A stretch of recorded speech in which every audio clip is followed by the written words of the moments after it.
avant ça, je travaillais dans un restaurant et ça faisait un moment que je travaillais là et on m'a proposé un contrat, un CDI. Et j'étais à 2 doigts d'accepter parce que c'était une sécurité financière, parce que ce métier-là me plaisait.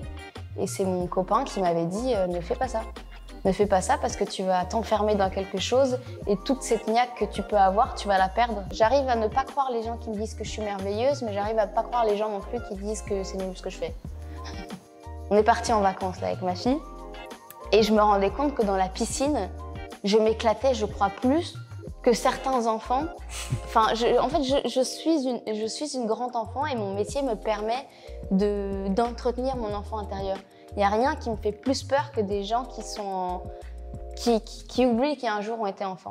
Raconte la rencontre. Bonjour Salomé Doaz. Bonjour. Comment tu vas? Eh ben, hyper bien. Très très bien. Bienvenue sur Raconte. Merci.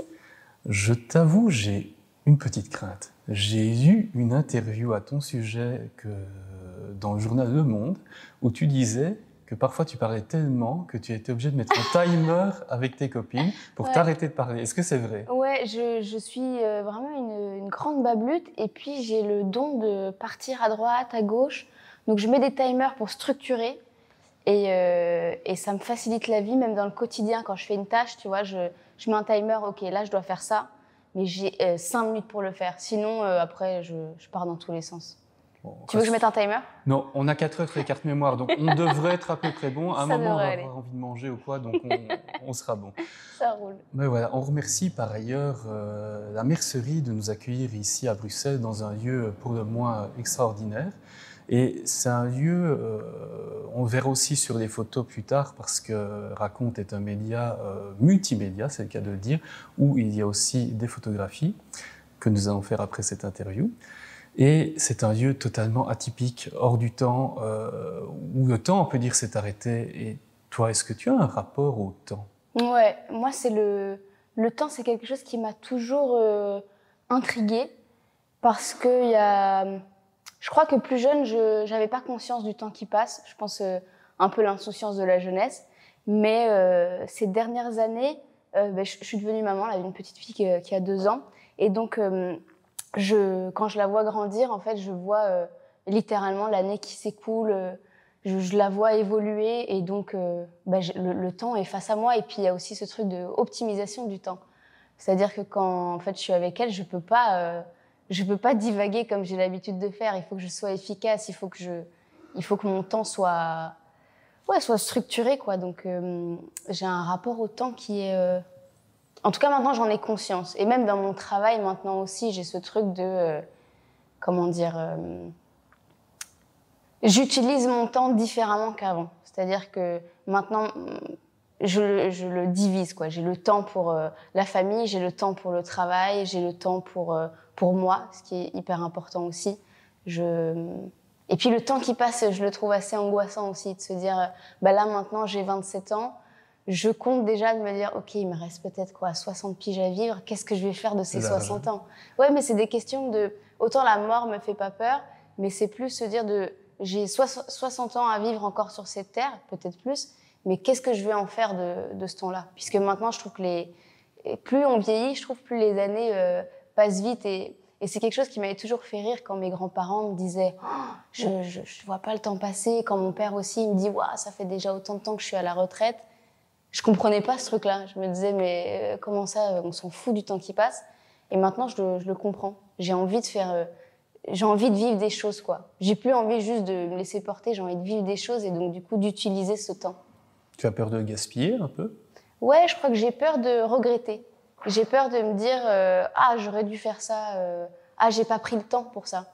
Ça aussi, cette notion du temps, elle est importante pour moi, de me dire là, j'ai l'énergie, j'ai le temps, je suis hyper privilégiée parce que j'ai un boulot qui me plaît, parce que j'ai le temps d'avoir des passions, j'ai le temps d'avoir des hobbies. Enfin, j'ai cette crainte un peu, donc de nouveau, j'ai pas peur de la mort, mais j'ai cette crainte d'un moment d'arriver à un point où mon corps ne pourra plus suivre et de me dire, purée, j'aurais dû faire ces trucs-là quand j'avais le temps, quand j'avais l'énergie.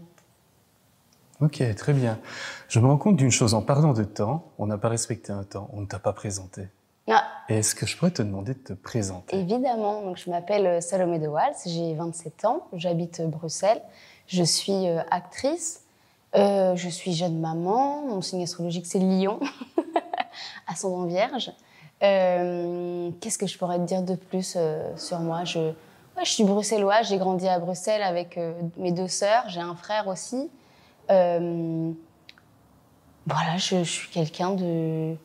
Ouais, je suis une petite bruxelloise, quoi, normal. Parfaite définition, au moins c'est complet. Et tu as vraiment un attachement très fort à David, en t'écoutant ici. À ma ville? Oui, Bruxelles. Ouais, complètement.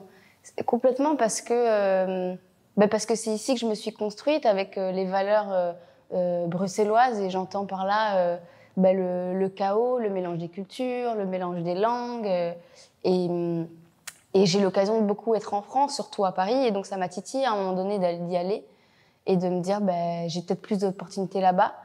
Ce qui est vrai, je pense que j'ai pas mal de choses à faire là-bas, mais je me rends compte que c'est dans cette ville ici que je me sens le plus moi-même. Je trouve, après c'est mon avis, hein, mais je trouve qu'on n'a pas le même rapport à l'image ici en Belgique. Il y a quelque chose de très simple, très humble. Ça ne veut pas dire que les Parisiens l'ont pas, hein, mais je sais pas, il y a un truc où ici je me sens vraiment à la maison. J'ai beau partir quelques mois ailleurs, chaque fois quand je rentre à la maison, je me sens bien, quoi. Je peux pas expliquer vraiment. C'est malgré le temps pourri, malgré la politique où je suis pas toujours très d'accord. Enfin, il y a un truc, c'est chez moi. Mais c'est important d'avoir un chez-soi rassurant. Hyper. Mais ça, pour moi, avec le temps, de nouveau, j'arrive à cette conclusion-là, c'est que cette stabilité-là, ça en va de ma survie, quoi. J'ai la chance d'avoir une vie extraordinaire, vraiment, de pouvoir voyager, rencontrer des gens improbables, de vivre des choses folles. Mais ça me prend tellement d'énergie que j'ai besoin de me ressourcer ici à Bruxelles avec des choses qui sont beaucoup plus essentielles, quoi. Juste mes amis, ma famille, mon cocon à la maison. Tu as besoin de coupures, en fait, entre des tournages? Ouais. J'ai vraiment besoin de coupures parce que je pense que c'est comme ça que j'arrive le mieux à travailler. Après, je suis encore dans un stade de ma vie où je travaille pas tout le temps. J'ai ce luxe-là de pas travailler tout le temps. Mais je pense que je vais essayer de garder ça comme ça. Parce que je me rends compte que pour mon métier, donc jouer, donner des choses, aller chercher des choses en moi, j'ai besoin de vivre des trucs de la vie, quoi, pour pouvoir être au plus juste, au plus près de mes personnages.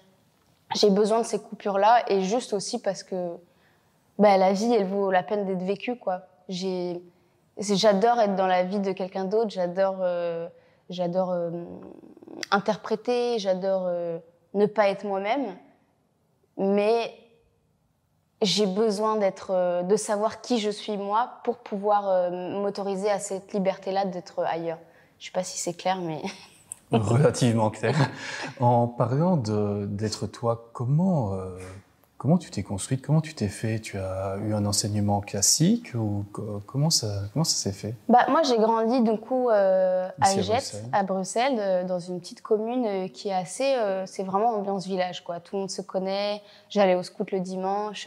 Je leur dis, hein, je suis hyper privilégiée. J'ai grandi avec mon père dans une maison. Je partais une fois par an en vacances. J'avais les scouts. J'avais le mercredi après-midi, j'avais le théâtre. Donc, même si mes parents étaient divorcés, que j'ai une histoire pas évidente, une famille qui se déchire, j'ai toujours grandi dans l'amour, et ce qui m'a quand même permis d'avoir une base assez solide.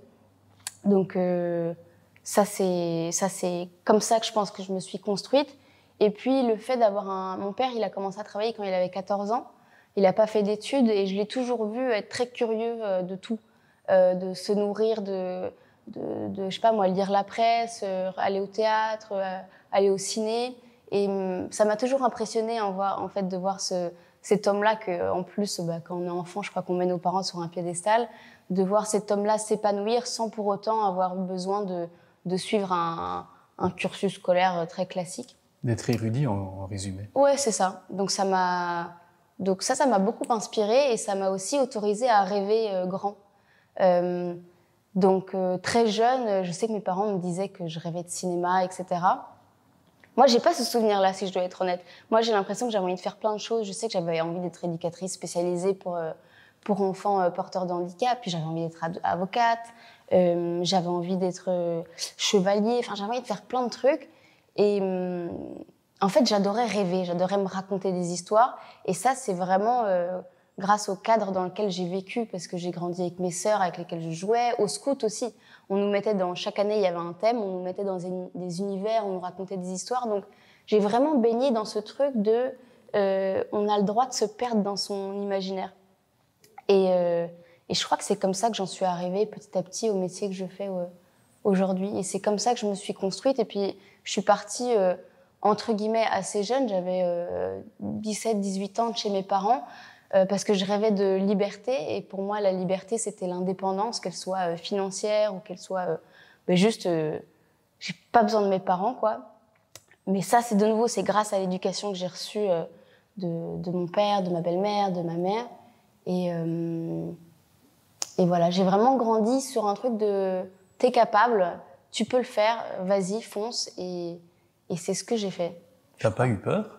Si, j'ai peur tout le temps. Encore maintenant, j'ai peur de pas y arriver, j'ai peur de pas être assez bonne, de pas être choisie. En plus, c'est difficile, je fais un métier où je dépends constamment du désir des autres. Donc, il y a un peu ce truc d'avoir l'impression de pas toujours être maître de mon destin. Mais c'est quelque chose que j'essaie de changer en me disant que je le vois bien, que j'arrive toujours à retomber sur mes pattes. Mais j'ai peur tout le temps. Quand je travaille pas, ou quand je travaille, ou dans ma vie de famille, j'ai peur de pas être à l'auteur, j'ai peur de pas faire les choses bien. Parce que je vois bien, moi, que mes parents, ils m'ont offert une super éducation, mais ils m'ont laissé plein de casseroles. Et donc, moi, je me demande, tiens, est-ce que moi aussi, je vais laisser des casseroles sur mon passage alors que j'essaie de tout faire bien? Donc, je trouve que la vie vaut la peine d'être vécue, mais ça reste vachement angoissant. Après, je suis de nature très anxieuse. Hein. On dirait pas comme ça, en tout cas. Non, si, je peux être vite anxieuse. Mais ça va, j'arrive à dompter le bazar. Mais en tout cas, c'est pas une peur handicapante, parce que quand on voit déjà ton CV, tu viens de dire que tu as 28 ans. 27. 28. Pardon, je t'ai rajouté un an, désolé. C'est quand ton anniversaire? Le 12 août. On se rapproche. On se rapproche. Mais écoute, non, c'est pas une peur handicapante, et tu as déjà fait tout un tas de choses assez impressionnantes dans ta carrière. Mais la peur, je pense que pour certaines personnes, ça peut être un frein. Moi, majoritairement, c'est un moteur. En général, quand ça me fait peur, j'y vais. Tu renverses à vapeur, en fait. Mais ça fait pas quelqu'un de forcément... Ça fait pas de moi quelqu'un juste courageuse et forte. C'est juste que oui, je suis vulnérable, oui, j'ai peur, mais tu y vas quand même. Mais j'y vais quand même. Mais parce que aussi, je sais qu'on va me rattraper si je tombe. Parce que j'ai ma famille qui est là, parce que j'ai des amis qui sont hyper présents. J'ai quand même je pense que le courage ou renverser cette peur, elle est plus facile quand même quand on est accompagné. Et moi, j'ai eu la chance d'avoir ma belle-mère, par exemple, qui m'a toujours soutenue dans ce métier-là. D'avoir un amoureux qui est super présent et qui me pousse toujours à y aller. Enfin, je sais pas si je suis quelqu'un de courageux, quoi. Juste j'y vais, et je sais que j'ai des gens que j'aime énormément qui seront là pour me rattraper si jamais il y a un couac. Et pour en revenir à la chronologie, quand tu es partie de chez toi, cette fois-ci c'était à 17 ans, si je ne me trompe pas. Ouais. J'avais à peine 18 ans, je crois. J'étais encore en secondaire. Donc j'ai fait des études assez classiques. J'ai fait 3 écoles secondaires différentes. J'avais un peu du mal à trouver ma place. Avec des thématiques ou une filière générale? Non, j'ai vraiment commencé en général, puis j'ai fait Sciences Éco parce que mon père voulait que je fasse Sciences Éco. Je rêvais de faire du théâtre parce que je faisais du théâtre le mercredi après-midi et j'avais envie de plus. Là, c'était très ludique, j'ai adoré ce côté ludique, mais j'avais envie d'aller dans des choses plus techniques et je rêvais d'en faire, mais mon père était pas trop d'accord parce que j'avais pas des bons points à l'école. Il avait peur que... De nouveau, lui, il a pas fait d'études, donc je pense que dans le fond, il se disait que c'était un privilège pour moi de pouvoir avoir accès à ce genre de choses. Donc ça le faisait peur, mais ma belle-mère a été là pour le rassurer. Et donc il y avait un peu un deal si tu réussis les matières classiques, quoi, maths, français, sciences, tu pourras faire ce que tu aimes. Et en 4e secondaire, j'ai décidé de faire du théâtre. Et là, je me suis épanouie et en même temps, j'ai détesté ça. Enfin, je sentais que je touchais quelque chose qui m'animait et en même temps, il y avait ce truc, tout ce côté ludique que j'adore dans le jeu, que je perdais parce que j'étais notée sur ce que j'offrais, quoi. C'était scolaire, en résumé. C'était scolaire. Et je pense que le scolaire, moi, c'est pas quelque chose ça m'a aidé dans plein de choses. Ça m'a appris la rigueur, ça m'a appris à être curieuse, à essayer de m'intéresser à des choses qui, de base, me donnaient pas trop envie. Mais de nouveau, je rêvais de liberté, d'indépendance. Et pour moi, d'être assise 8 heures par jour à écouter des profs que j'admire pas forcément, bah, c'était pas... Ça matchait pas avec ce que je rêvais grand, quoi. Et, ça a toujours été le cas? De rêver grand? Oui. Ouais, je crois. Et encore maintenant, des fois, je me rends pas compte, en fait, que je rêve grand. Je sais pas. C'est inné, en fait. Ouais, je pense que c'est inné. J'ai toujours envie de plus, de grandeur, et ça passe pas par l'extravagance, juste de pousser mes limites, d'aller plus loin, d'essayer. L'inconfort me terrifie et en même temps, ça me stimule. Raconte, le média intimiste, mais pas indiscret. Quelles ont été les premières étapes qu'on pourrait qualifier de game changer, qui sont passées du scolaire au côté beaucoup plus professionnel? C'était quoi les premières grandes étapes? Je pense que la première grande étape pour moi, ça a été mes premiers castings, de me confronter à ce monde-là, c'est-à-dire d'arriver avec toi, ce que tu es, ce que tu as à offrir, et de juste voir si ça plaît ou ça plaît pas, et donc d'essayer d'appréhender le refus. Pour moi, pendant très longtemps, le refus était synonyme d'échec. J'ai un rapport à l'échec qui est assez compliqué. Je supporte pas l'échec. Tu veux gagner, en fait. Ouais, j'ai du mal à ce qu'on me dise non. J'ai du mal à ce qu'on me... Parce que en fait, j'avais l'impression que si on me disait non, c'était qu'on refusait la personne que j'étais et en gros qu'on m'aimait pas. Et avec le temps, j'ai compris que en fait non, c'était très... c'est un peu immature de penser ça, quoi. En fait, c'est juste si on te prend pas, c'est juste que ça matche pas. Ça veut pas dire que je suis pas bien, ça veut pas dire que j'ai rien à proposer ou juste que je suis nulle, c'est juste ça matche pas. Et en vrai, dans la vie, c'est comme ça aussi, quoi. Des rencontres, des fois, la personne qu'on a en face de nous, elle est super, mais ça matche pas. Donc ça a été... La première chose pour moi, ça a été les exercices de casting. Parce que j'ai commencé en Belgique, mais j'ai aussi très vite été à Paris pour des castings sans agent. Ma belle-mère qui me trouvait des rendez-vous. Et oui, comment ça se passe? Tu trouves des rendez-vous comment? C'était ma belle-mère, vraiment. Elle cherchait sur tous les sites possibles, imaginables, les groupes Facebook. Et j'allais vraiment pour tous les castings, de tout et n'importe quoi. Je savais même pas trop pourquoi je passais les castings, quoi. C'était juste, j'avais cette faim de... Une dynamique. Ouais, j'avais envie d'y aller, quoi. Et c'est pour ça que les refus, pour moi, étaient difficiles au début, parce que je prenais mes billets encore de Blablacar, Flexibus, enfin, tous les trucs pour aller à ces castings-là. Et donc, j'avais 15 minutes, en fait, pour dire allez, s'il vous plaît, donnez-moi ma chance. Et on me l'a très peu donné au début. En tout cas, en France, on me l'a très, très peu donné. Et donc, j'avais l'impression que c'était parce que j'étais nulle, quoi. Et donc ça a été, ouais, voilà, le premier game changer, c'était vraiment se confronter au casting, l'investissement que je donnais aussi, des heures à étudier les textes, parce qu'au début, j'étais hyper lente pour apprendre. Le coût, financièrement, j'avais des petits jobs pour essayer de payer mes billets pour aller à Paris. Donc les refus, c'était pas juste le refus du casting, c'était tout le travail que j'avais fourni derrière qui, en fait, allait servir à rien, selon moi au début. Après, je me suis rendu compte que ça servait pas à rien. Parce que chaque rendez-vous, moi, j'apprenais quelque chose. Mais donc ça, c'était le premier game changer. Le deuxième, je pense que ça a été plus ou moins en même temps, c'est fin des secondaires, CESS. On nous demande déjà toute notre scolarité, qu'est-ce que tu veux faire de ta vie? C'est horrible, ça. C'est horrible, cette question. Je trouve que déjà de nous poser cette question à 14 ans, enfin, c'est dur. À 14 ans, comment tu peux savoir ce que tu veux faire de ta vie? Franchement, je trouve ça, c'est trop tôt. Et à 17, 18 aussi, quoi. Moi, j'étais incapable de dire ce que je voulais faire. Tout ce que je savais, c'est que je jouais et que j'aimais ça, mais je savais pas que je pouvais en faire un métier. J'en rêvais, mais c'était pas un objectif, quoi. Je me disais pourquoi pas. Donc là aussi, ça a été mon père qui m'a dit bah tu feras Sciences Po. Et de nouveau, il était sur son piédestal, donc je n'osais pas trop lui dire non. J'avais dit ok, sachant très bien que j'allais pas le faire. Et 2 années consécutives, en fait, le moment où il fallait payer le Minerval pour rentrer à l'université, hop, j'avais un tournage. Donc c'était en mode papa, je suis vraiment désolée, mais j'ai un tournage, je vais pas pouvoir commencer Sciences Po, quoi. Et donc ça, c'était un game changer pour moi de me dire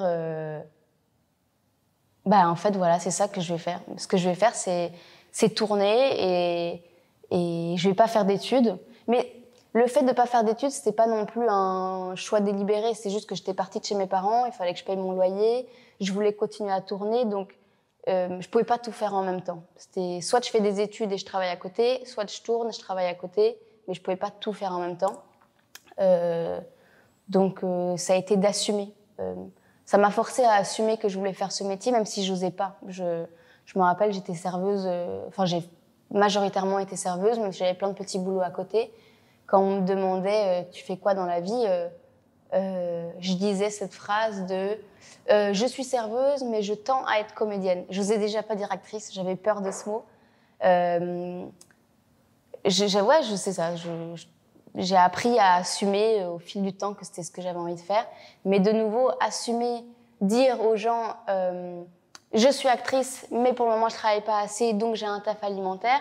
Assumer le fait de vouloir être actrice, c'était montrer aux gens que si je me plantais, je vais reformuler cette phrase. C'était assez clair en tout cas. Quoi? C'était assez clair, ouais. Ok. Mais c'était juste le fait d'assumer d'être comédienne, actrice, c'était laisser la possibilité aux autres de montrer que je pouvais me planter. Et ça, j'ai encore peur de ça maintenant, le fait d'avoir des films qui sortent en salle, de faire des interviews comme là maintenant. Bah en fait, si je me plante, il y a une trace de tout ça de moi qui est sur un canapé et qui papote de ma carrière. Tu vois ce que je veux dire? Donc ça a été un truc qui a changé dans ma vie aussi. Mais il y a plein de trucs en fait. Je pense que toute ma vie est faite de petits moments où ça change. Mais ça, je crois que c'est les 2 trucs. Le choix de ne pas faire d'études et de tourner. Je ne sais plus ce que j'ai dit avant. Et de prendre des petits boulots, voilà. etc. Et finalement de te mettre dans une position où tu ne peux plus reculer. Une position inconfortable, financièrement, mais il y a des etc. moments, tu sais, où j'ai hésité, par exemple, juste avant Illusion perdue, d'avoir ce rôle-là qui m'a vraiment permis de m'épanouir dans mon métier par la suite, parce que j'ai eu accès au statut d'artiste, parce que j'ai eu un peu plus de visibilité. Juste avant ça, je travaillais dans un restaurant et ça faisait un moment que je travaillais là et on m'avait proposé un contrat, un CDI. Et j'étais à 2 doigts d'accepter parce que c'était une sécurité financière, parce que ce métier-là me plaisait. Et c'est mon copain qui m'avait dit ne fais pas ça. Ne fais pas ça parce que tu vas t'enfermer dans quelque chose et toute cette niaque que tu peux avoir, tu vas la perdre parce que tu pourras pas te libérer pour les castings. Et donc, j'ai eu trop peur en refusant ce contrat. Et au final, quelques mois après, j'avais décroché le rôle d'Illusion perdue, quoi. Raconte, où chaque format donne vie à une histoire. Il y a un truc dans notre métier aussi, tu sais, il y a la notion du travail, elle est hyper importante pour moi aussi.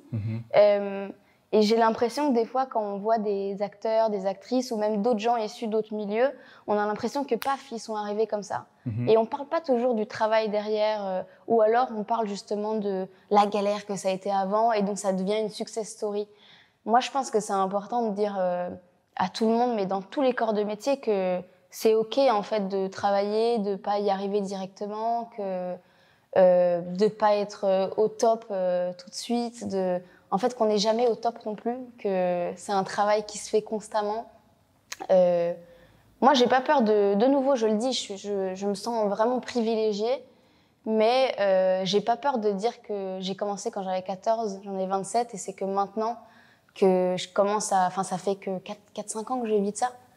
Et c'est que maintenant que je sens que je peux changer des choses à mon échelle, quoi. Ça, de nouveau, le temps, on en revient, c'est ok de prendre le temps. On est dans une société où tout va très vite, l'information va très vite, on vit quelque chose, on le partage, on pense quelque chose, on le partage, tout va très vite.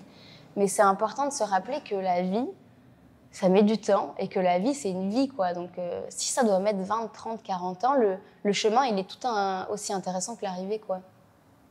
Et ça te dérange pas d'attendre?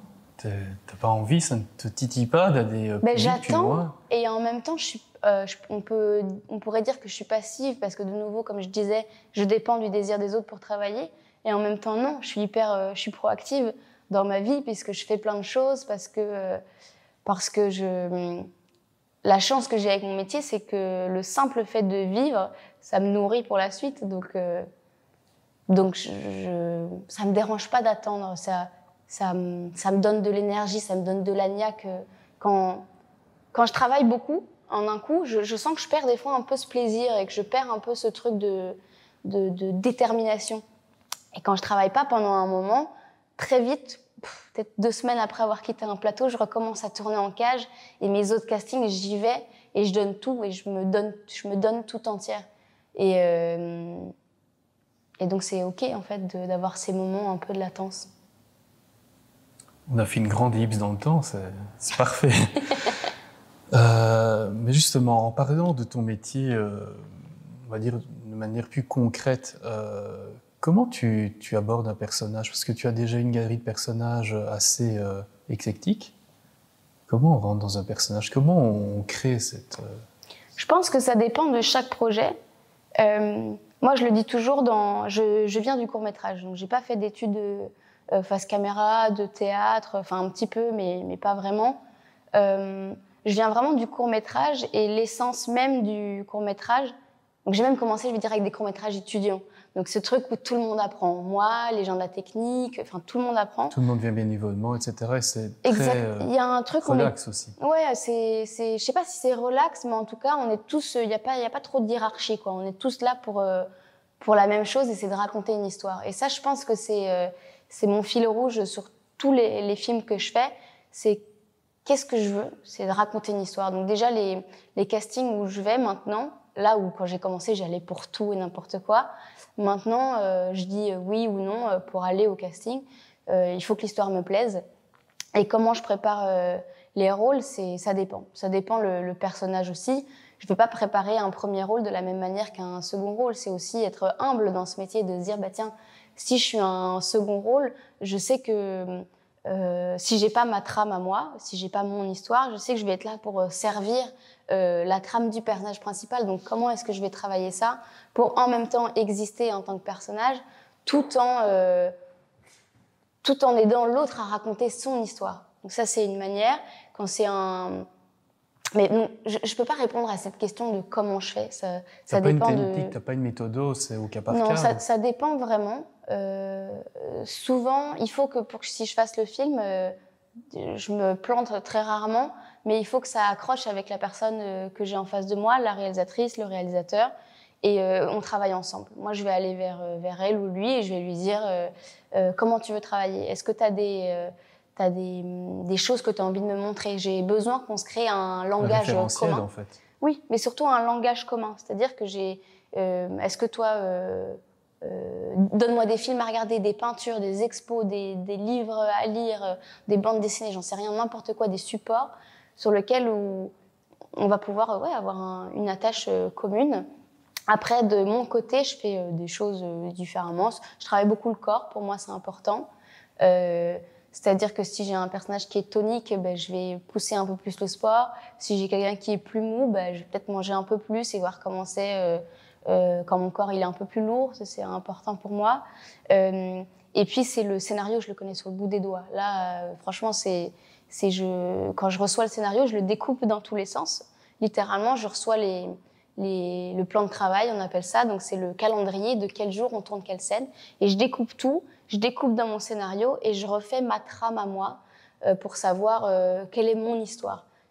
Comme ça, quand j'arrive sur le plateau, je sais exactement ce que je joue, qu'est-ce qui s'est passé avant, qu'est-ce qui se passera après, puisque généralement, on ne tourne pas un film dans l'ordre chronologique. De manière chronologique, effectivement. Ouais. Donc, c'est le scénario, je le connais vraiment sur le bout des doigts. J'ai des codes couleurs aussi. J'ai une ligne du temps de savoir, tiens, mon personnage, il commence là, il termine là. Et ça monte, ça descend par rapport aux émotions selon l'histoire. Ça m'éclate aussi ce travail en amont. Je travaille aussi beaucoup avec le HMC, donc l'habillage, maquillage, coiffure. J'adore savoir ce que je vais porter. Parce qu'en fait, si j'ai les cheveux courts ou si j'ai les cheveux longs, ça va pas être la même chose pour moi. Si je porte, je sais pas, moi, je prends un film d'époque parce que j'en fais un bientôt là. Le travail du corps, si je porte un corset, ça va pas raconter la même chose que si j'en porte pas. Et justement, si à cette époque-là, on devait porter un corset et que mon personnage n'en porte pas, ça raconte aussi quelque chose. Donc, j'ai besoin de comprendre non seulement l'histoire, l'époque dans laquelle on est, et de m'approprier tout jusqu'au bout des orteils. J'adore travailler, moi. J'ai toujours aimé travailler, même quand j'étais serveuse ou que je bossais, je nettoyais des bureaux. J'adore ça, travailler. Bah, écoute, justement, tu parlais de transformation physique. Qu'on voit parfois certaines actrices, certains acteurs qui prennent un régime particulier ou des maquillages où il faut 5 heures de maquillage pour créer un personnage. C'est un truc qui te parle ou pas du tout ou... Clairement. Moi, c'est un truc qui m'anime, en fait, le côté transformation, même s'il n'est pas visible, même si ça va être que... Même si on va me prendre tel que je suis avec mon enveloppe, la transformation intérieure, elle est importante pour moi. Après, ça ne veut pas dire que quand je rentre dans un rôle, ça y est, je deviens le personnage. Non, entre action et coupé, je suis le personnage, mais je rentre chez moi, je suis moi-même. Mais la transformation, je la trouve hyper intéressante et hyper excitante. Alors oui, évidemment, quand il y a un truc de corps, d'enveloppe, je trouve ça hyper excitant, en fait. Et je comprends que ça peut faire peur dans le cinéma, surtout francophone, parce on tend vers quelque chose de très naturaliste, et donc on a peur en fait de... Je trouve, je vais me dire, je m'en fous, je trouve que les réalisateurs et les réalisatrices francophones, ils ont un peu un manque d'imagination. C'est-à-dire que quand on va en casting, ils ont envie de voir ce qu'ils ont envie de voir, et ils pensent pas que ça se travaille. Je dis pas, il y a une aura, il y a une énergie qui se change pas, mais je pense qu'on pourrait pousser le truc un peu plus loin, comme ils font les Anglais, comme ils font même, je sais pas moi, les Suédois ou les Américains, de pousser ce truc encore plus loin. Mais je pense que ça fait peur parce qu'on a peur que ça fasse cheap. Je sais pas si vous voyez ce que je veux dire, mais... Oui, tout à fait. Mais moi, c'est quelque chose qui m'excite à fond, quoi. Je sens que quand il y a une transformation et qu'on suit dans mon délire, là, je vais travailler avec Misha Wald sur le film d'époque qui se passe en 1600, et lui, il est carrément dans ce délire-là aussi, et je me rends compte que c'est là où je m'amuse. Et c'est pour ça que, de nouveau, je le redis, je me sens privilégiée parce que, en fait, je m'amuse dans mon métier. J'adore ça, me réveiller le matin et me dire, c'est comme avant Noël, quoi. Tu vois, il y a un truc de, ok, là, qu'est-ce que je vais ouvrir des cadeaux, en fait. On va t'amener ton costume, ton maquillage. C'est ce truc-là de... Je trouve ça excitant et j'adore m'amuser. Et je pense que c'est aussi pour ça que je fais ce métier. De nouveau, depuis toute petite, j'adore me déguiser, j'adore raconter des histoires, j'adore... C'est ce côté ludique. J'ai commencé aussi à jouer dans un atelier de théâtre le mercredi après-midi. Il n'y avait pas de structure, on avait juste un cadre où on avait le droit d'expérimenter tellement de choses. C'est aussi ma formation, quoi. C'est de jouer, Moi, sur un plateau, je suis une gamine, je suis une enfant. Et même dans la vie de tous les jours, là, d'être maman, je me rends compte que on est parti en vacances là avec ma fille, et je me rendais compte que dans la piscine, je m'éclatais, je crois, plus que certains enfants. Enfin, en fait, je suis une grande enfant et mon métier me permet d'entretenir mon enfant intérieur. Il y a rien qui me fait plus peur que des gens qui oublient qu'un jour ont été enfants. Je passe des fois dans la rue comme ça, je vois, et lui, je me dis mais il a été enfant, lui. Est-ce qu'il se rappelle qu'il a été enfant, là? Tu vois, quand on voit tous ces hommes politiques en costume, et il faut bien se rendre compte que c'est une posture qu'on se donne. C'est comme nous, les comédiens, quand on est en costume, c'est une représentation. Eh ben, eux aussi, mais comme la frontière entre le réel et ça me fait un peu plus flipper. Et des fois, je me dis, mais juste prends une bouée ou va dans des toboggans et juste éclate-toi, rappelle-toi que t'es enfant. Et... C'est peut-être naïf de ma part, mais j'ai l'impression que le monde irait un peu mieux, quoi. Peut-être que la bouée va tout régler, finalement. Non, mais t'as l'image, quoi. Oh oui. Ouais, non, je crois que c'est important de se rappeler qu'on a été enfant. Et aussi de comment on était enfant. Et je pense que le fait d'être maman, même si je pense qu'on n'a pas besoin d'être parent pour le voir, quoi, mais le fait d'être maman me rappelle aussi à l'enfant que j'étais moi-même. Et de pas oublier ça, en fait. De pas oublier que même si j'ai 27 ans et que je paye mes impôts et que je fais un métier et que j'ai ma vie en main, qu'en fait, il y a encore la petite fille en moi à l'intérieur qui rêve grand et qui a envie de faire des choses bien, quoi. C'est d'une sincérité absolue, en fait. Ouais, j'espère. Je dis toujours, le jour où je perds ce truc-là, j'espère qu'il y a des gens qui me connaîtront assez bien pour me donner 3 petites claques pour me rappeler que on est tranquille, quoi. Enfin... Tu fais pas les choses par calcul. Non. Tu laisses venir et puis tu adaptes. Je pense que c'est important d'avoir... je pense que la stratégie n'est pas péjorative pour quand on veut savoir... Quand on a un objectif, avoir une méthode, une stratégie, c'est pas péjoratif, mais il faut pas que ça prenne le dessus. Je pense que la spontanéité, moi, c'est quelque chose qui me... Qui te caractérise. Ouais, qui me caractérise, ouais, c'est important. Mais de nouveau, je le redis, je peux me permettre de penser comme ça aussi parce que j'ai un métier où je gagne bien ma vie, parce que si je travaille pas, j'ai le statut d'artiste, parce que... Enfin, c'est un luxe aussi de penser comme je pense. Je pense qu'il y a des personnes qui sont dans la survie et qui n'ont pas ce luxe de penser ça. C'est juste le matin, on se réveille, on va travailler pour payer les factures, pour offrir une éducation à nos enfants. Enfin, je suis pas déconnectée non plus, quoi. Je dis pas que tout le monde doit être comme ça, mais j'ai la chance de me laisser aller à ça, ouais.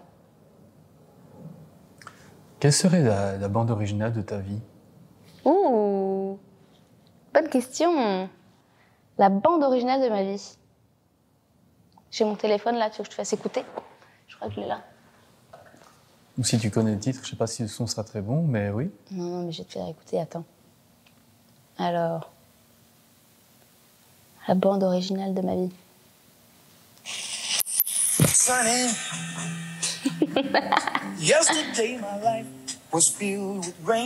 Elle est bien, non? Tout à fait. C'est la première là, que je trouve comme ça, mais... Parce que tu as plusieurs bandes originales pour plusieurs vies, peut-être. Oui, non, mais c'est clair, je suis pas que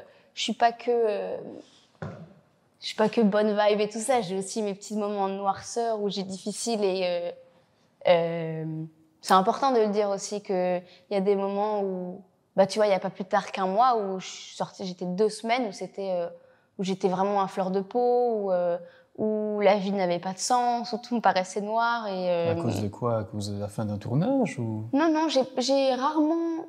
des fois, ça m'arrive d'avoir ce cafard après un tournage, mais comme je disais au début, je suis de nature très anxieuse et des fois, je me laisse submerger par mes émotions et je pense que vu l'actualité en ce moment, on peut pas être... je suis majoritairement dans le déni pour essayer de me protéger, mais il y a des moments où la réalité me rattrape et ça m'atteint et je sais pas expliquer pourquoi, mais tout devient dur et je me pose la question, est-ce que ce que je fais a du sens? Est-ce que mon métier a du sens? Est-ce que je dis la vie vaut la peine d'être vécue, mais tout le monde n'a pas le luxe de se dire ça, quoi. Et donc j'ai des moments comme ça où c'est beaucoup plus dur et franchement je peux pas expliquer, ça vient, ça repart. Mais donc je pourrais avoir des musiques un peu plus mélancoliques. Ça fait partie de moi aussi. Je suis pas que soleil, mais c'est ok. Ça pourrait influencer un choix de rôle, d'avoir une personne, par exemple, à la psychologie un peu trouble ou dépressive, à l'inverse d'une personne beaucoup plus enjouée. Ça pourrait influencer?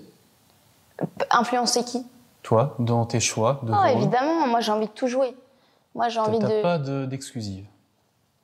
Non, j'ai envie de tout jouer dans le sens, si la personne qui raconte l'histoire, je suis en accord avec elle.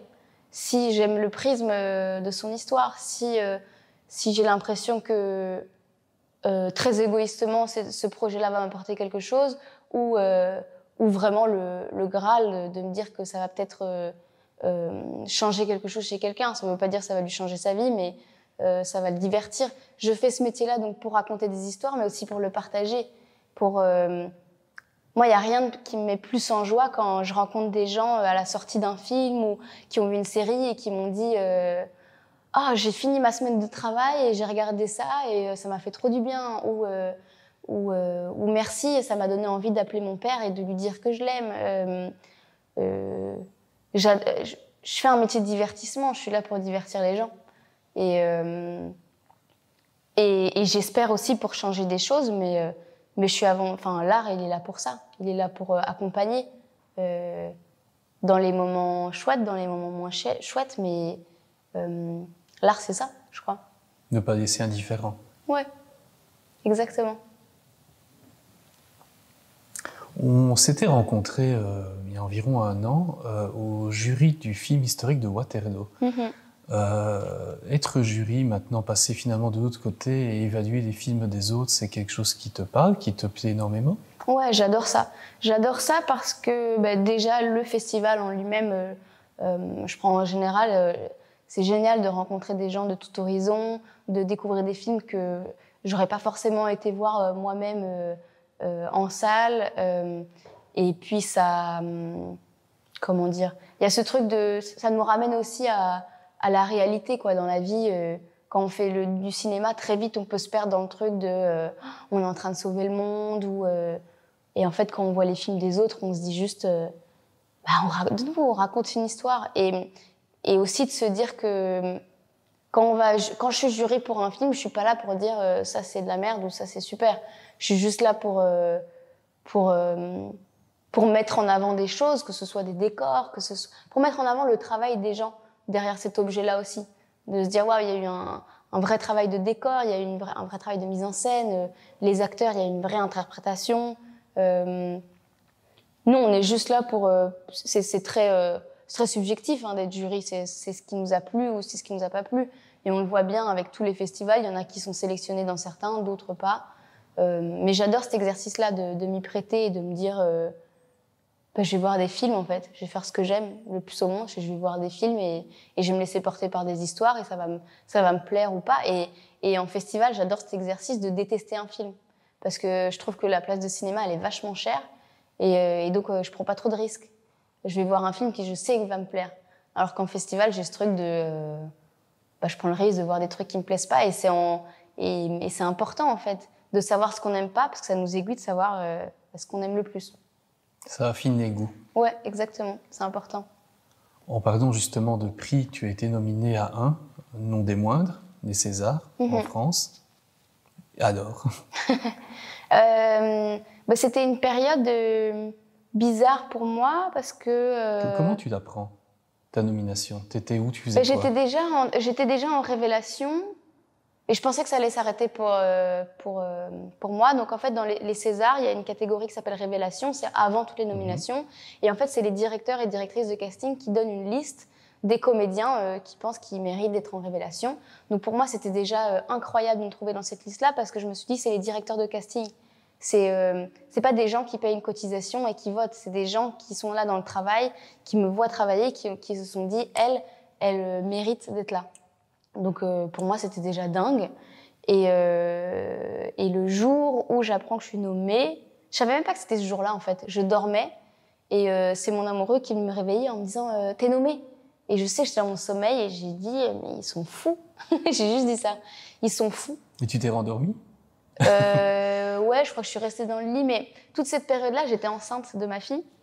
J'avais une peur bleue. Ma fille, je la voulais vraiment. C'était un vrai désir. J'ai toujours su que je voulais un enfant assez tôt. Mais c'était un vrai choix.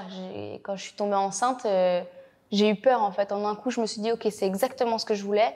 Mais maintenant, j'ai peur qu'on me fasse plus travailler ou qu'on me mette dans une case. Et d'ailleurs, Tu penses que ça peut être discriminatoire pour une femme? Bah oui, mais je peux t'expliquer après certaines choses, que j'ai vécues. Mais je sais que le premier truc que quand j'ai fait pipi sur mon test de grossesse, et après j'étais sur mon téléphone et j'ai tapé actrice française jeune maman. Et je trouvais pas grand-chose. C'est pour ça que des fois en interview, je me dis oh purée, mais t'en parles beaucoup que tu sois maman, mais je me dis c'est juste que moi j'ai pas eu ce truc-là, j'ai pas eu trop de repères. Je me rappelle que je me rattachais vachement à Adèle Exarchopoulos. J'ai essayé de regarder toutes les interviews, si elle avait des photos d'elle enceinte, parce que je savais que j'allais avoir les Césars et tout ça. J'étais morte de peur, en fait, parce que pendant 1 an, en fait, tu travailles pas. Donc j'avais peur qu'on me mette de côté. Et je me disais, purée, j'ai travaillé super dur. J'ai pas envie que ce soit un frein parce que je sais que ça l'est pas. Et donc les Césars, c'est marrant parce que je l'ai vécu déjà tout à fait déconnectée, puisque j'étais à Bruxelles et qu'à Bruxelles, ben, on n'en parlait pas trop. La presse belge, elle n'en parlait pas trop. Et puis j'étais enceinte, quoi, donc j'avais beaucoup plus important. Enfin, j'étais très contente d'être au César avec ce film-là, mais c'était pas l'essentiel, quoi. Donc oui, j'étais au dîner, j'étais à la fête, tout ça, mais en fait, j'avais ma fille et je la sentais bouger dans mon ventre, quoi. Donc c'était pas. Puis je me rendais pas compte, je crois. Je crois que si j'y retourne maintenant, je me rendrais beaucoup plus compte de ce que ça représente. Je me rappelle aux révélations, on m'avait posé cette question-là, j'étais avec mon parrain, c'était Jonathan Cohen, et il me demandait qu'est-ce que ça représente pour toi d'être révélation, et j'avais pas du tout préparé mes interventions, et je savais pas quoi dire. Parce que qu'est-ce que ça représentait pour moi, si je dois être tout à fait honnête, bah c'est cool, quoi. Je suis hyper ravie, mais c'est pas une consécration, c'est pas, en fait, là, maintenant, avec le recul, je dirais que c'est un coup de pouce, quoi. C'est un encouragement de se dire, mais vas-y, continue. Mais voilà, les Césars, c'est cool, mais c'est pas pour ça que je fais ce métier, quoi. Et je serais très ravie d'y retourner, d'aller à un autre festival, présenter des films, mais c'est pas pour ça que je fais ce métier. Et justement, ça a apporté de nouvelles opportunités ou pas du tout? Je pense que le fait d'avoir été nommée, ça m'a apporté une espèce peut-être de crédibilité ou en tout cas de curiosité, je dirais, dans les yeux de réalisateurs, réalisatrices qui se disent bah tiens, c'est peut-être gage de qualité. J'en suis pas certaine parce que je pense qu'il y a plein de comédiens et de comédiennes qui sont pas nommés ou de films qui y sont pas, mais qui sont géniaux. Mais en tout cas, pour eux, je pense que c'est gage de qualité. Et donc, ils ont peut-être eu envie de me voir. Mais si je dois être honnête, je sais pas. Faudrait poser la question aux gens avec qui je travaille, est-ce que ça a joué ou pas. Mais non, après c'est cool et je suis pas du tout en train de cracher dessus. Je suis hyper fière, j'ai ma petite plaquette dans mon salon. Je suis super contente d'y avoir été. J'ai rencontré des gens géniaux. J'ai pu travailler avec la maison Dior que j'aime beaucoup. Ça m'a apporté plein de choses. Mais c'est que du fun. Tu viens de me lancer sur un truc, tu parles de vêtements tout d'un coup. Et ici, dans le cadre de notre interview, on va faire une prise de vue photo après. Ouais. Et tu as amené des vêtements que tu as en partie cousus toi-même et aussi d'une de tes amies créatrices, qui sont des vêtements, on peut dire, un peu upcycling, si on veut résumer très brièvement. C'est important pour toi? Hyper. Moi, j'ai grandi donc de nouveau, je leur dis, j'avais j'ai jamais eu faim, j'avais des activités extrascolaires, je partais en vacances, mais on n'avait pas beaucoup d'argent pour les habits. Et je sais que c'est quelque chose qui m'a,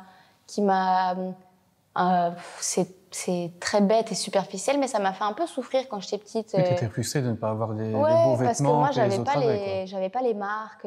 Maintenant, c'est futile. Je me rends compte que c'est futile, mais quand on se construit et que autour de nous, notre identité se construit surtout avec le paraître quand on est ado, quoi.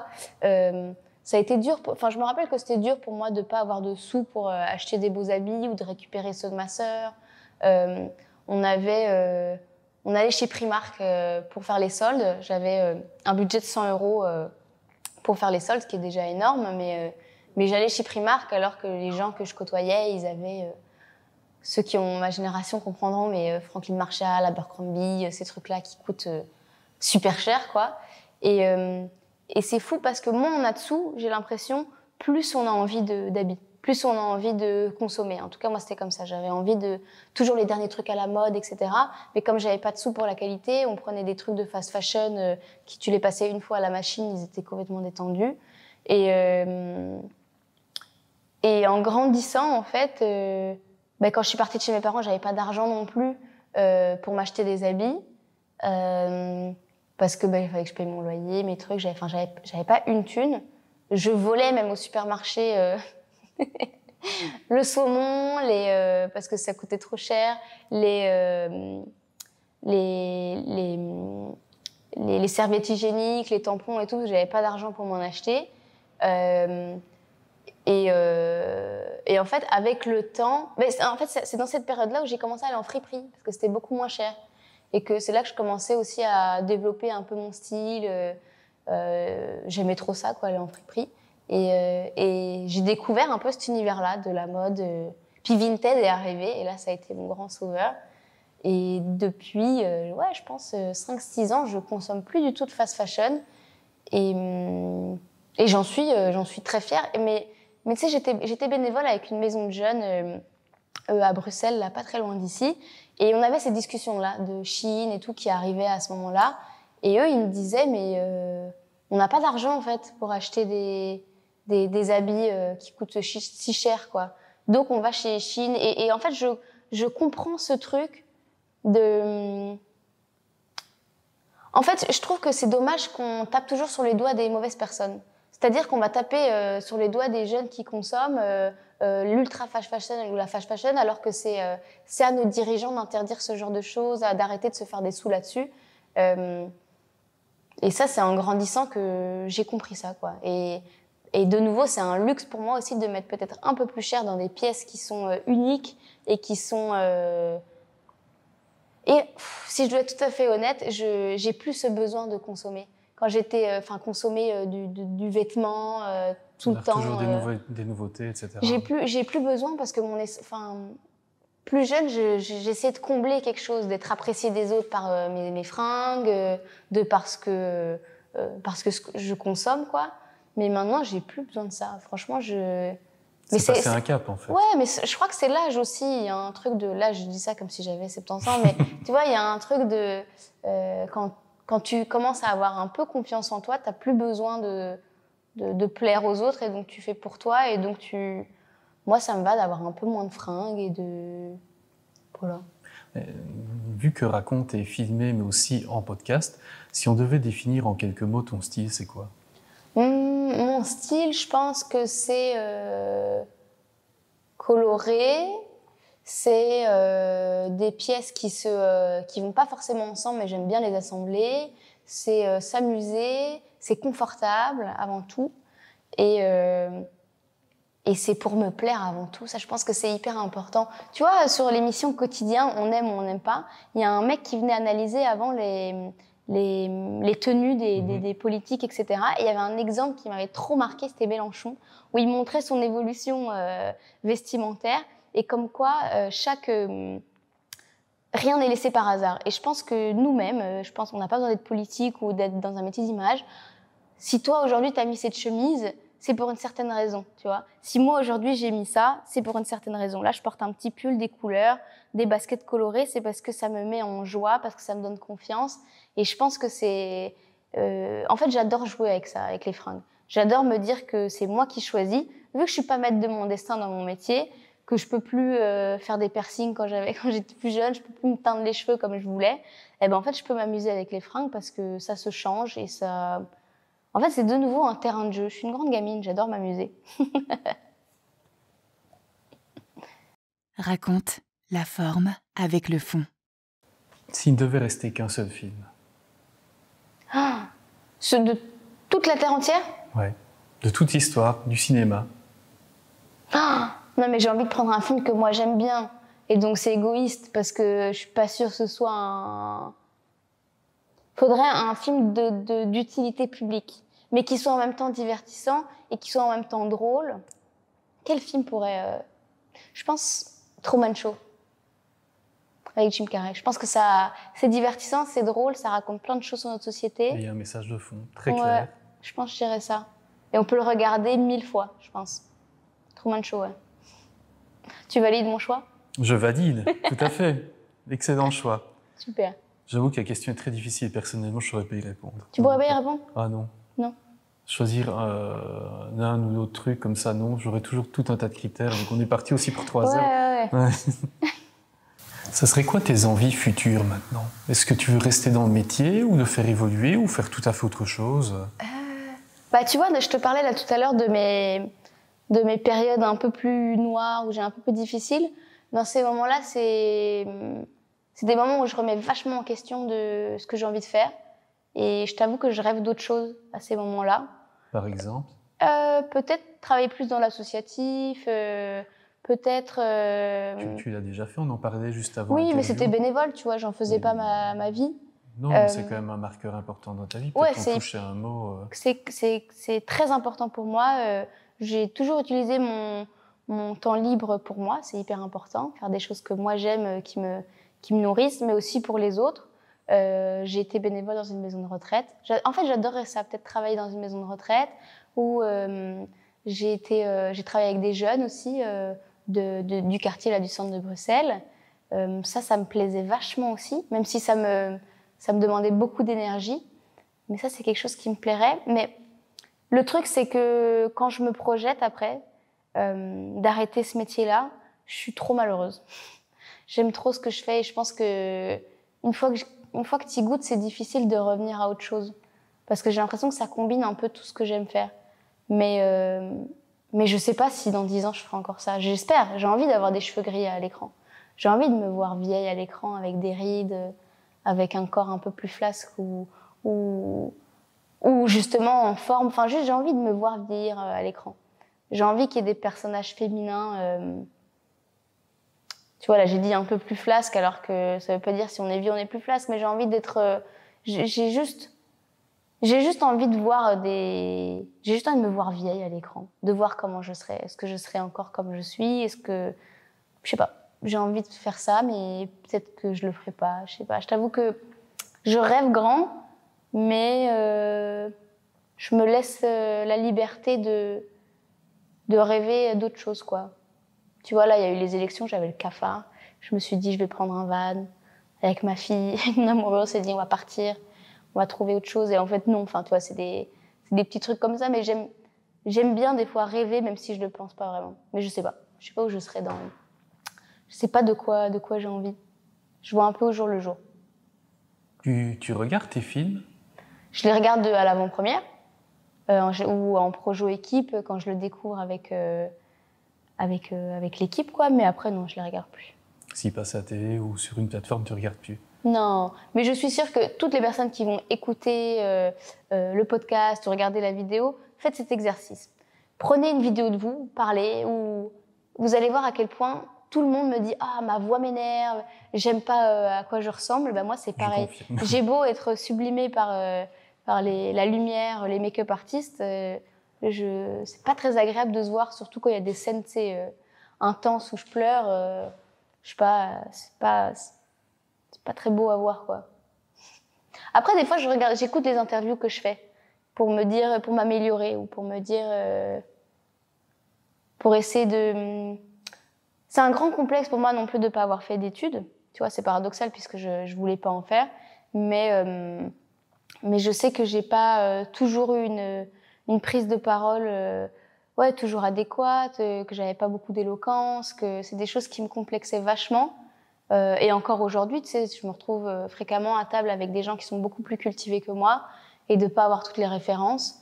Et donc j'essaie vachement de travailler là-dessus. Donc des fois, je regarde pas mes films, mais mes interviews pour me dire ah tiens.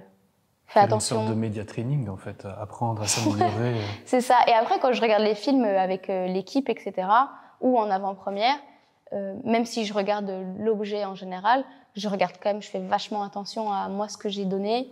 Et même s'il y a la magie du montage et que tout m'appartient pas, je regarde quand même certaines choses et c'est comme ça que j'apprends aussi. Je pense que... Parce que là, en sortant de la salle, tout le monde va me dire « t'étais super, t'étais formidable », mais personne ne va me dire « ah, attention, là c'était bof, ça tu peux améliorer ». Donc le truc, c'est que ça qui est dangereux dans notre métier aussi, c'est que face à toi, tout le monde va toujours te dire que ce que tu fais c'est incroyable, que t'es génial, que t'es magnifique, que t'es... Donc il faut pas croire tout ça. Faut pas croire un recul en fait, mais c'est très dur de trouver la bonne échelle. Ouais, mais je pense que c'est... Enfin, moi, franchement, j'y arrive. J'arrive à ne pas croire les gens qui me disent que je suis merveilleuse, mais j'arrive à pas croire les gens non plus qui disent que c'est nul ce que je fais. Je me fais confiance, voilà. Mais après, je suis trop contente quand on me dit que c'est super et que... Enfin, en fait, j'aime quand les gens partagent après un film ou qu'il y a une série et qu'on me dise j'ai ressenti ça, ça m'a fait penser à ça. En fait, c'est pas comme ça qu'on me flatte. On me flatte quand je sens l'énergie de la salle ou, tu vois. Et par contre, j'ai besoin que mon père il me dise que je suis belle, que je suis trop forte, tu vois. Ouais. Avec qui tu voudrais absolument tourner? Que ce soit acteur, actrice, réalisateur, réalisatrice? Si je rêve très grand, j'adorerais tourner avec Wes Anderson.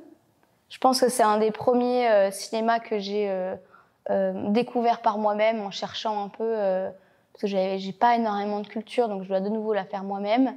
Et puis c'est toujours difficile parce que quand tu es justement dans ces dîners et les gens te disent « Oh, t'as pas vu ça, mais tu dois trop voir ça ». En fait, c'est très arrogant, on dit comme ouais, ça. mais c'est super difficile de comment est-ce que je fais pour rattraper toute la culture à partir des années 20 jusque maintenant pour continuer à être à la page des films qui sortent. Donc en fait, j'ai trouvé ma petite méthode, ma petite popote. C'est je regarde un film que j'aime bien et puis je vais de fil en aiguille, soit je regarde les comédiens et je vais voir leurs films à eux, soit je me fais toute la filmo d'un réalisateur. Et en fait, Wes Anderson, c'est le premier que je me suis bouffé comme ça, parce que ça rejoignait tout ce que j'aimais, quoi, l'esthétisme, le jeu, les comédiens. Et donc, je pense que c'est quelqu'un avec qui j'aimerais beaucoup travailler, et parce que je pense qu'il n'est pas facile non plus sur un plateau. Mais ça peut être tout à fait beaucoup de premiers longs ou de courts-métrages. J'aime travailler avec des gens qui me poussent dans mes retranchements, qui vont chercher des choses chez moi, qui racontent une histoire. Donc, j'aimerais bien Justine Triet dans une comédie. J'aimerais bien toutes les personnes en fait qui me prendront par la main et qui me diront tiens viens, je vais t'amener à un endroit où tu pensais pas forcément que tu pouvais y aller. C'est une découverte en fait. Ouais, tout le temps. De nouveaux aspects. C'est ça que je suis très. Tu vois, tu parlais de l'interview Le Monde au début. Dans cette interview, je parle vraiment de mon côté mémère. Je peux être très mémère, plaid, thé, chat à la maison. J'adore ça. Mais parce que mon métier me permet de justement ne pas être dans le contrôle et de me laisser porter, quoi. Dans la vie, sinon, j'adore contrôler. J'adore que les choses soient organisées. Et c'est pour ça aussi que j'adore faire la fête, parce que c'est le temps d'une soirée, je laisse tout de côté. Mais ouais, c'est trouver un équilibre, mais c'est le travail d'une vie, ça, je crois. Je l'ai pas trouvé encore, mon équilibre. Tu as déjà eu l'occasion de travailler avec tout un tas d'acteurs et d'actrices de renommée internationale, qui ont, on va dire, de la bouteille derrière eux. Comment tu abordes la relation avec ce type de personnalité? Ben, je pense qu'en premier temps, il y a toujours... en amont, avant de les rencontrer, il y a quelque chose d'impressionnant. De se dire, waouh, en un coup, je mets un pied dans leur cour, quoi. Je vais travailler avec eux. Et ça fait peur, parce que je me dis, tiens, est-ce que je vais être à la hauteur? Est-ce que je vais leur rendre la balle comme ils me l'envoient? Est-ce que ça peut être stressant, en fait. Mais une fois qu'on les rencontre, on se rend compte que, de nouveau, tout le fantasme qu'on s'est fait d'eux, ça reste un fantasme, quoi. C'est des personnes tout à fait normales qui font le même travail que moi et qui sont très talentueux. Et donc, du coup, je suis en alerte, quoi. Je les regarde, je les observe jouer, c'est comme ça que j'apprends. Mais le côté notoriété, il m'impressionne pas trop. C'est plutôt, ce qui m'impressionne, ça peut être le côté, le parcours. D'où ils viennent, les choix qu'ils font. Parcours de vie, tu veux dire. Parcours de vie, les choix de films qu'ils font, de comment ils sont sur un plateau. Et c'est marrant parce que les gigastars, comme je les appelle, avec qui j'ai pu travailler, c'est souvent les... C'était 2-3 aussi pour contextualiser. J'ai déjà travaillé, par exemple, avec Cécile de France 2 fois, avec François Damiens, avec Jeanne Balibar, Xavier Dolan, avec des gens dont j'admire énormément le travail. Et c'est marrant parce que ces gigastars, c'est toujours les personnes les plus humbles que je rencontre. Alors que c'est souvent ceux qui sont un peu entre deux, qui sont les plus chiants, on va pas se mentir. Hein. Donc ouais, quand je rencontre ces personnes-là, je suis hyper impressionnée. Mais non, avant de les rencontrer, je suis très impressionnée. Mais une fois que je les rencontre, il y a directement le travail qui s'installe et c'est trop agréable d'avoir des gens qui sont à fond et qui te donnent tout. Et il faudrait leur poser la question à eux aussi. Tiens, qu'est-ce que ça vous fait vous d'être face à des comédiens qui sont pas connus, par exemple? Tu vois, parce que à mon avis, ils diront la même chose. Ils diront, on s'en fout, on est là pour jouer, on est là pour raconter une histoire. Moi, c'est un peu pareil. Eh bien justement, tu appelles à la dernière question. Qui tu voudrais entendre et voir et lire dans Raconte, à ta place? Il y en a plein. De tous les secteurs? Oui. Bah, y a Juliette Bonhomme, que j'aime beaucoup, justement. C'est mon amie qui est créatrice, parce que je la trouve géniale dans ce qu'elle fait. Elle a Créatrice commencé... de mode, hein, pour contextualiser. Ouais, elle a créé sa marque, il me semble, si je dis pas de bêtises, pendant le Covid. Elle a commencé à coudre et là, elle crée sa marque de fringues avec que des tissus qu'elle a upcyclés. Et je trouve ça assez intéressant, cette manière de en même temps faire de l'influence, tout en essayant de prôner quelque chose qui est beaucoup plus... qui est éthique et qui pourrait que servir à notre société. Donc elle, évidemment, il y a Mara Taquin, c'est ma meilleure copine et c'est une actrice belge qui est formidable et qui est très engagée, que je trouve formidable, et je dis ça de manière tout à fait objective, hein. Vraiment, c'est une grande comédienne et je pense qu'elle a énormément à offrir pour le paysage, dans le paysage du cinéma francophone. Donc c'est ces deux femmes-là. Les invitations sont lancées. Merci beaucoup, Salomé Dorez. Merci. Merci à toi. Raconte, s'écoute, se lit et se regarde.